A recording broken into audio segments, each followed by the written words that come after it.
గౌరవనీయులు మన రాష్ట్ర ముఖ్యమంత్రి నారా చంద్రబాబు నాయుడు గారు, అలాగే లోకేష్ గారు, పవన్ కళ్యాణ్ గారు, మహిళా కమిషన్ వాళ్ళందరూ నాకు న్యాయం చేస్తారన్న ఆశతో ఈరోజు నేను మీడియా ముందుకు వచ్చానండి.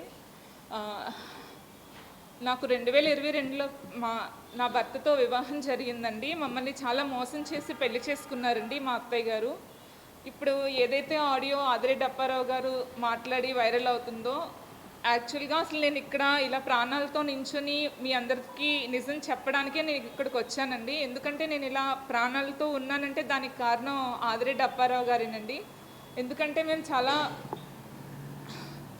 పరువే ప్రాణంగా అనుకున్న ఫ్యామిలీ అండి మాది. నేను చాలా నరకం అనుభవించాను మా అత్తగారితో. ఆవిడ ఎలాంటి కారణం లేకుండా నాకు నా భర్తకి విడాకులు ఇవ్వాలని చూస్తున్నారండి. ఈ వ్యక్తి జాన్ మార్మూడి అని ఈ వ్యక్తితో మా అత్తగారు ఇల్లీగల్ రిలేషన్ పెట్టుకున్నారండి. ఆ ఇల్లీగల్ రిలేషన్ పెట్టుకొని ఆవిడ నన్ను నా భర్తని విడదీయడానికి ఎన్ని కుట్రలు చేయాలో అన్నీ చేశారండి.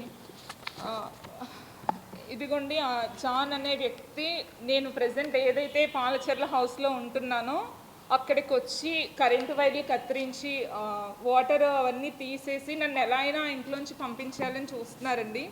దీని అంతటికీ కారణం ఏంటంటే కేవలం మా అత్తగారు మమ్మల్ని మోసం చేసి ఆస్తి కోసమే నన్ను పెళ్లి చేసుకున్నారండి. ప్రస్తుతం ఈవిడ నా భర్త ఎక్సైజ్ డిపార్ట్మెంట్లో ఎస్ఐగా చేస్తున్నారండి. ఆయనతో పాటు పనిచేసే ఇంకొక అమ్మాయి, ఆ అమ్మాయి పేరు రమాదేవి అండి. ఆ అమ్మాయితో చేతులు కలిపి నా భర్తని నన్ను విడదీయడం కోసం ఆ అమ్మాయి దగ్గర ప్రతి నెల డబ్బులు తీసుకొని, ఇవన్నీ ఆ అమ్మాయి ట్రాన్సాక్షన్స్ అండి. ఆ అమ్మాయి దగ్గర డబ్బులు తీసుకుని నా భర్తని నన్ను దూరం చేయాలని చూస్తున్నారండి.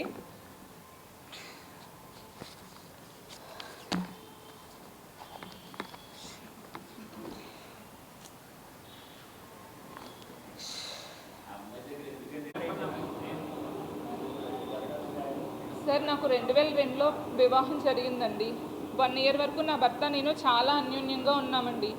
అప్పటి నుంచి ఇప్పటి వరకు మా అత్తగారు మా అత్తగారు, ఈ జాను, మా ఆడపడుచు, వాళ్ళ ఆడపడుచు భర్త, వీళ్ళందరూ పెట్టిన టార్చర్ ఇంత అంతా కాదండి. కానీ నేనేంటంటే నా భర్త నాకు సపోర్ట్గా ఉన్నారని మేము చాలా హ్యాపీగా ఉన్నామండి. కానీ ఆ తర్వాత ఆయన ట్రైనింగ్కి వెళ్ళిన తర్వాత మా ఇద్దరి మధ్య గొడవలు పెట్టి ఇదంతా జరిగిందండి. ఇప్పుడు ఏంటంటే ఇది వచ్చి భీమవరం ఎస్పీ గారు నా మీద, నా కుటుంబ సభ్యుల మీద ఇచ్చిన SC/ST case atrocity report sir.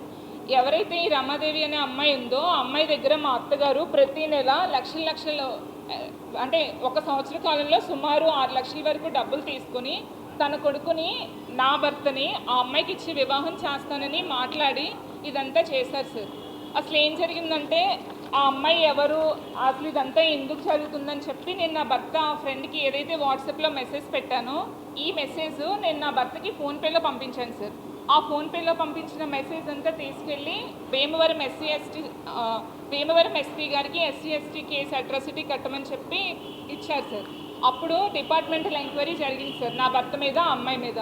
వాళ్ళిద్దరికీ ఇల్లీగల్ రిలేషన్ ఉంది కాబట్టే ఆ అమ్మాయి ఇలా నా భర్తకి నేను ఏదైతే పంపించానో మెసేజ్, ఆ మెసేజ్ వాళ్ళకి ఫార్వర్డ్ చేసి ఇదంతా జరిగింది సార్. అసలు ఏం జరిగిందో ఏంటో ఒక అమ్మాయి జీవితం గురించి ఏమీ ఆలోచించకుండా ఆ ఆడియో అలా వైరల్ చేసి ఈ వైసీపీ నాయకులందరూ ఏంటంటే అంటే ఒక ఆడపిల్ల జీవితం అని కూడా లేకుండా వాళ్ళు ఏం జరిగిందో, అసలు ఈ చంద్రకళ ఎవరో, ఆవిడ మమ్మల్ని ఎన్ని రకాలుగా మోసం చేసిందో, ఈ జాన్ ఎవరో ఇవేమి తెలుసుకోకుండా ఆ ఆడియోని అలా వైరల్ చేశారు సార్. అంటే ఇప్పుడు ఒక ఆడపిల్ల జీవితాన్ని అలా బయట పెట్టడం అనేది అది వాళ్ళ రాజకీయ లబ్ధి కోసం ఇదంతా ఇలా చేయడం కరెక్ట్ కాదు సార్. నేను అందుకనే అంటే ఇది నేను మీడియా ద్వారా నేను కోరుకునేదైతే ఒకటే సార్, మా అత్తగారు నన్ను చాలా ఇబ్బంది పెట్టి ఆవిడ ఒకటే అడుగుతున్నారు సార్, నా కొడుక్కి నీకు విడాకులు కావాలి, నువ్వేం కావాలో చెప్పు అని.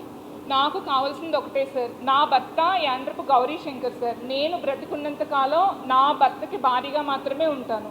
ఇప్పుడు ఎవరైతే ఈ అమ్మాయి రమాదేవి ఉందో ఆ అమ్మాయిని గతంలో మా అత్తగారు ఆస్తి కోసమే నన్ను పెళ్లి చేసుకున్నారు సార్. అప్పట్లో ఆ అమ్మాయిని ఎందుకు వద్దనుకున్నారో కూడా నాకు తెలియదు సార్. ఇప్పుడు మళ్ళీ ఆ అమ్మాయి దగ్గర లక్షలు డబ్బులు తీసుకుని వాళ్ళిద్దరిని అంటే ఎవరైతే ఈ జాన్ ఉన్నారో ఈ జాన్కి మా అత్తగారికి ఉన్న అక్రమ సంబంధం వల్ల ఇదంతా జరుగుతుంది సార్. కాబట్టి నేను మీడియా ద్వారా చెప్పాలనుకున్న విషయం ఏంటంటే ఆ, ఆ, నా భర్త నేను కలిసి ఉండాలి. ఈ ఈ ఆడియో ఏదైతే ఉందో దాన్ని ఎవరు పర్సనల్గా కానీ రాజకీయంగా కానీ ఏమీ చేయొద్దు సార్, ప్లీజ్. ఆస్తి కోసం నన్ను పెళ్లి చేసుకున్నారండి. ఇప్పుడు మా పుట్టింటి వాళ్ళు ఇచ్చిన కట్నము నా బంగారం అంతా ఆమె తీసుకుని పాలచెర్లలో హౌస్ కట్టారండి. నన్ను పుట్టింట్లో వదిలి నా భర్త ఆయనకి ట్రాన్స్ఫర్ అయ్యింది వేరే చోటకని చెప్పి నన్ను పుట్టింట్లో వదిలేశారండి. పుట్టింట్లో వదిలేసి ఇప్పటికి 2 సంవత్సరాలు అవుతుందండి. విడాకుల నోటీస్ పంపించారండి. విడాకుల నోటీస్ పంపించి పెద్దల్లో కూర్చొని మాట్లాడదామని చెప్పి అసలు ఎలాంటి రీజన్ లేదండి. అసలు ఎందుకు వదిలేశారో కూడా నాకు తెలియదండి. అయితే నేను ఇక్కడ రాజమండ్రి వచ్చిన తర్వాత ఆదిరెడ్డి అప్పారావు గారిని కలిసి ఇలా జరిగిన విషయం చెప్పానండి. అంటే ఈ విషయం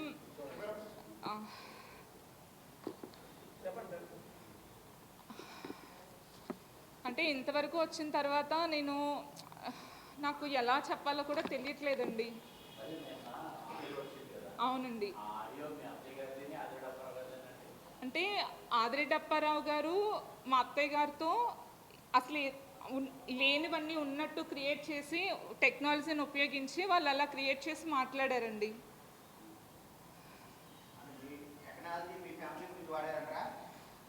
అలా కాదు సార్. అసలు ఏం జరిగిందంటే ఈ మారుమూడి జాన్ అనే వ్యక్తి ఉన్నారు కదా సార్, అతనికి మా అత్తగారికి ఉన్న ఇల్లీగల్ రిలేషన్ వల్లే నన్ను నా భర్తని దూరం చేయాలని చూస్తున్నారండి.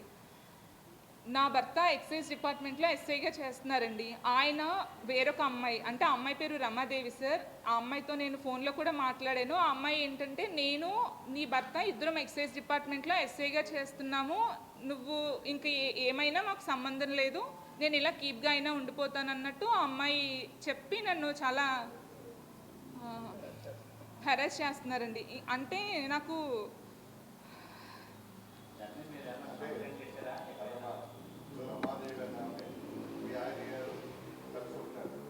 కలిసి అంటే గతంలో ఆయనే చెప్పారండి ఆ అమ్మాయితో, ఇలాగా నేను ప్రేమించాను ఆ అమ్మాయిని, కానీ మా అమ్మ ఫోర్స్ వల్ల నేను ఆ అమ్మాయిని చేసుకోలేదు, నేను చేసుకుంటున్నానని చెప్పారండి. మ్యారేజ్ చేసుకున్నాక మేము చాలా హ్యాపీగా ఉన్నామండి. కానీ ఇంకా తర్వాత మేమిద్దరం చాలా హ్యాపీగా ఉన్నామండి మ్యారేజ్ అయిన తర్వాత.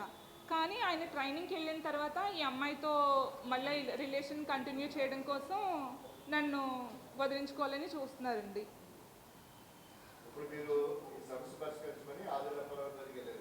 అవును సార్.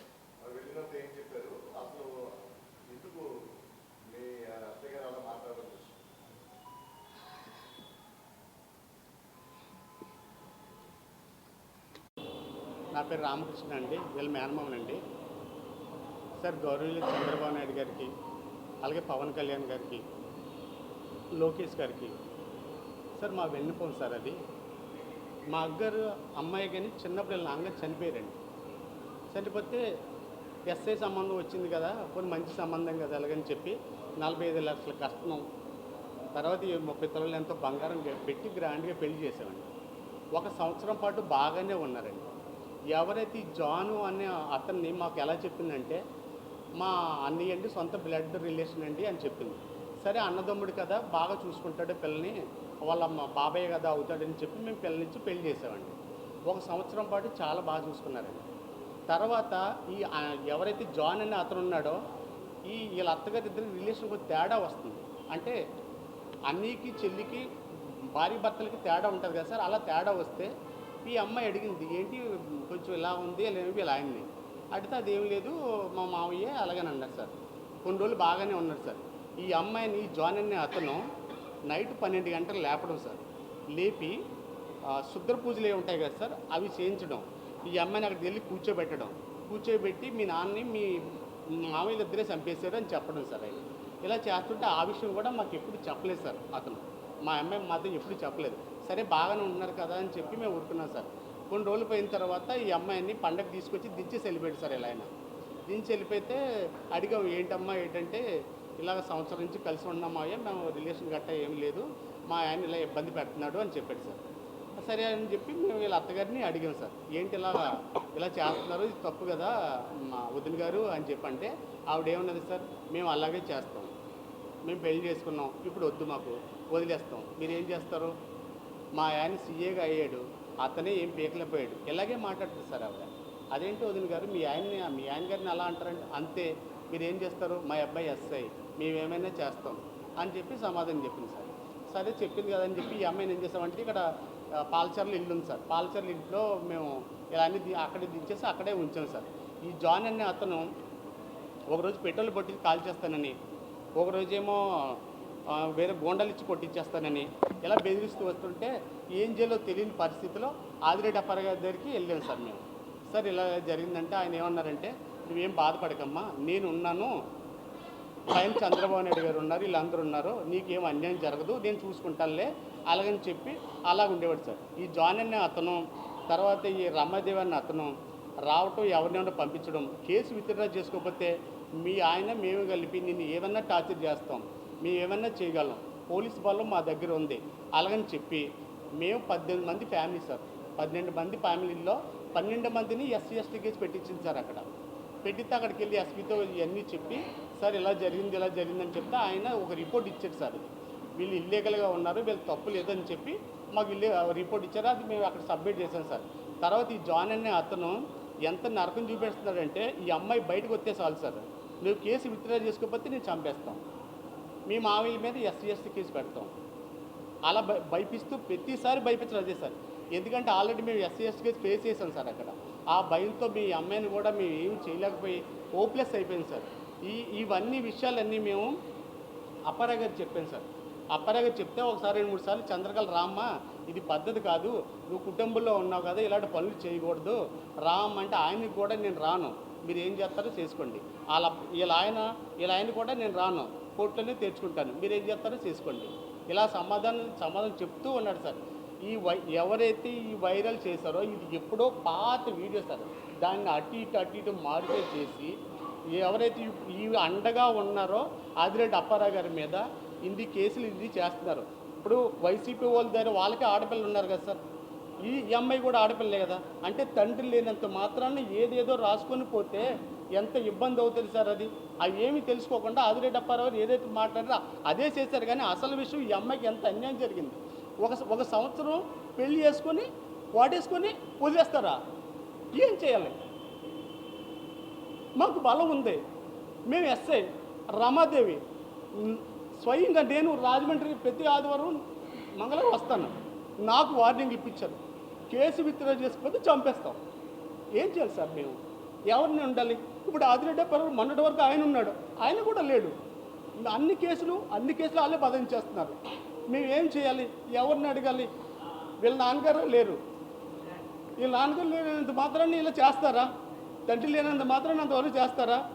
ఇప్పుడు ఆదిరెడ్డి అప్పారావు గారు మాకు హెల్ప్ చేయలేరు, ఎందుకంటే ఆయన మీద కూడా ఎస్సీ ఎస్టీ కేసు పెడతామంటున్నారు, మా మీద ఎస్సీ ఎస్టీ కేసు పెడతామన్నారు.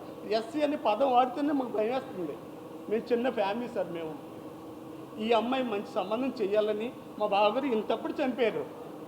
ఇంతప్పటి నుంచి చాలా జాగ్రత్తగా పద్ధతులతో అన్ని పెంచాం అమ్మాయిని. ఈరోజు మాట్లాడలేకపోతుందంటే మాట్లాడలేము. మేము పల్లెటూరు నుంచి వచ్చాం కదా, మేము మాట్లాడలేము. అప్పారావు గారు కూడా ఏం చేస్తారు? ఎవరితో చెప్పాలి? ఎన్ని రోజులు చెప్పాలి?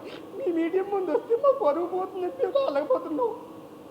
ఎన్నోసార్లు అప్పారావు గారి దగ్గరికి మీకు నేను న్యాయం చేస్తాను, మీరు ఏమనుకోకండి, నేను ఉన్నానా అని చెప్పారు ఆయన. ఈ వైసీపీ నాయకులు దాన్ని పట్టుకొని ఏదేదో వైరల్ చేసి అన్ని కూడా బ్యాట్ చేస్తున్నారు. వాళ్ళకి ఆడపిల్లలు లేరా? వాళ్ళ ఆడపిల్ల కాదా? ఈ అమ్మాయి ఆడపిల్ల కాదా? అంటే ఇక వాళ్ళు ఏదో రాసుకొని పోతారా? ఆ వైసీపీ నాయకులు చాలా తప్పు. అది ఎవరు ఆడపిల్లని ఆడపిల్లే, మా ఆడపిల్లని ఆడపిల్లే, మీ ఆడపిల్లని ఆడపిల్లే. ఇప్పుడు ఎవరిని అడగాలి? మేము ఏం చేయాలి? తండ్రి లేనంత మాత్రాన వాళ్ళు ఇష్టం వచ్చినట్టు చేస్తారా? రమాదేవి నాకు 4 సార్లు వార్నింగ్ ఇచ్చింది. నేను రౌతులపల్లి కేసు పెడితే వాళ్ళు కేసు తీసుకొని అన్నారు, ఎందుకంటే ఆవిడ ఎస్ఐ అండి, మేమేమి చేయలేమని. ఇక్కడ కేసులు పెడితే ఇక్కడ ఏదో నామక బైండ్ ఓవర్ ఉండగా జాన్ అనే అతను ఈ అమ్మాయి మీద పెట్రోల్ పోసి అగ్గడేస్తాను, నిన్ను ఉంచుకుంటానే, ఎవడేం చేస్తాడే? మా దగ్గర వాయిస్ రికార్డు కూడా ఉంది. ఏం చేయగలరు సార్? మేము ఎక్కడ 100 కిలోమీటర్లో ఉన్నాం, మా అక్క ఈ అమ్మాయి ఇద్దరు ఒకే ఇంట్లో ఉంటారు. బయటకు వస్తే వాడు తాగేసి తందనాలాడి గోండాలు తీసుకురావడం, ఎవరెవరో రావడం, ఏదేదో రావడం. మాకు రాత్రులు నిద్రే ఉండదు. ఒక్క రింగ్కి ఫోన్ ఎత్తుతాం ఈ అమ్మాయిది, ఒక్క రింగ్కి ఫోన్ ఎత్తుతాం. ఎందుకంటే ఏం జరుగుతుందో తెలియదు, ఇక్కడ ఎలా ఉంటుందో తెలియదు. ఎందుకంటే అన్నిటికి ఆదిరెడ్డి అప్పారావు గారు మేము చచ్చిపోయేంత వరకు రుణపడి ఉంటాం ఆయనకి. ఒక అమ్మాయి జీవితం గురించి ఆయన చాలా బాగా చెప్పారు. నేనున్నాను, నేను చేస్తానమ్మా, నువ్వు ఫీల్ అవ్వకు, నీకు ఏదైనా నేను చూసుకుంటాను అలా చెప్పిన ఆ మాటకి వైసీపీ నాయకులు ఇంత రాద్ధాంతం చేసి దాన్ని పెద్ద ఇష్యూ చేసి, అసలు విషయం తెలియకుండా దాన్ని పెద్ద ఇష్యూ చేశారు వాళ్ళు. అసలు విషయం ఇది. అసలు చాలా ఎంత టార్చర్ అంటే ఈ అమ్మాయికి ట్యాబ్లెట్లు ఇచ్చేవారు వీళ్ళ అత్తగారు, ఆ జాయిన్ అయిన అతను. ఆ ట్యాబ్లెట్లు పిల్లలు పట్టుకుంటే ఇచ్చారు. మేము చెప్పుకోలేనికి సిగ్గుపడుతున్నాం. అది కొన్ని రోజులు పడిన తర్వాత హెల్త్ ఇష్యూస్ బాగా వచ్చేసాయి. బయటికి చెప్పలేక ఎవరు ఏం చేయలేక మేము అలా కుమిలిపోయి ఉన్నాం. ఈ అన్నిటికీ ఈరోజు ఈ అమ్మాయి బతుకుందంటే ఆదిరెడ్డి అప్పారావు గారండి. ఆయన లేకపోతే ఎప్పుడో చనిపోవాలని మేము చెప్పట్లేదండి. ఆయన చేసిన హెల్ప్ అది. నాకు తెలిసి ఎవరు ఇంతవరకు అలా చేసి ఉండరు ఆయన చేసినట్టు. ఎప్పుడు ఫోన్ చేసిన ఈ అమ్మాయి పర్సనల్గా నెంబర్ ఇచ్చి నీకు ఏ హెల్ప్ అయినా నేను చేస్తానమ్మా అని చెప్పారు. దీనికి బౌండ్ కాలం ఈ జానీ అన్న అతను, చంద్రకళ, రమాదేవి, వీళ్ళ ఆయన, వీళ్ళ ఆడబోడ్చి సార్ వీళ్ళు. ఇప్పుడు ఉండే ఇంట్లోని కూడా ఈవెన్ బయటికి గెండేసి ఇల్లు అమ్మేసి వేరే ఏదో చేసుకుందామని ప్లాన్ చేస్తున్నారండి. ఇది అన్నీ జరిగిన విషయం అది సార్.